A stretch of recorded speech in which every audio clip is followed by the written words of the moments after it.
Welcome again to Algorithmic Trading Strategies. I'm Nick Ferruzzi, and we are starting Section 2, Trend Following and Momentum.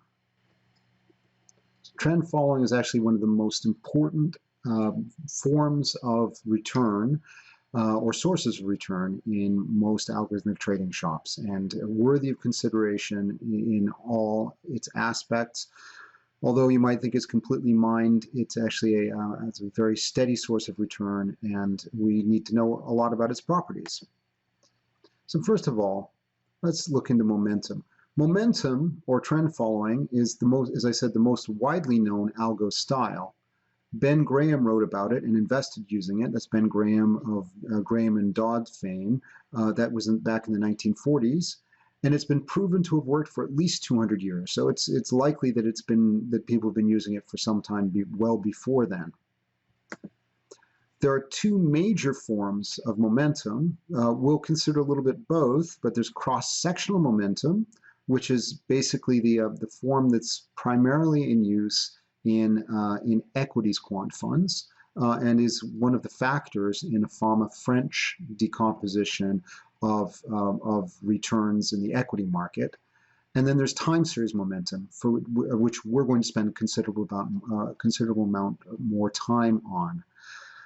Now, momentum underlies almost all the CTA industry, and as I should mention, it is not a diversified source of return. So although momentum is a very good source of return, it is wise to balance it with others in forming a diversified portfolio. So how should we define momentum? So, in its most basic form, it's the kind of thing that a lot of technical analysts would follow. So basically, you should find some sort of moving average or moving trend. And here on the right, we have a dollar yen, and there's the dollar yen, and I'm going to point to it right now, is in white. There's the 15-day moving average, which I guess is in pink, and the 30-day moving average in green. Now, we can define a momentum rule based on the order in which the level and the various moving averages are. And that's one way of doing so. So for instance, you could go long if the current level is above the average. So the white is above the pink. It means you expect it to continue to trend up. Or if somehow some other form of trend that you've established is going up. And you would go short if it was the other way around. So here we go short when the white is below the pink. Now, typically we would do so if it's in exactly the right order. So lots of times people will have an ordering to the different moving averages. So if the level is above the 15-day moving average, which is above the 30-day moving average, then we would go extra long.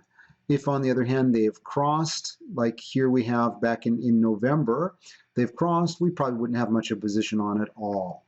Now, if the green line, the 30 days above the 15 days above the spot, then we would go short, or go particularly short. So that's one way of defining it. But knowing that basic basic method, even though it might seem awfully simplistic, it helps us to define what we're really looking for. So, simple start to momentum. We should question, first of all, how do we establish the trend? There are many different ways of establishing the trend. I mentioned moving averages, but there are many other ways. And when we do so, how far do we look back? As I said, I mentioned 15 and 30-day moving averages. Now, there are various different properties associated with each. Will we normalize the signal? Do we just take some differences and do we divide by vol, or do we leave it by itself? And do we cap it and floor it, or do we take uncapped and unfloored positions? These alter the behavior of the strategy and are definitely worth looking into the various different components of.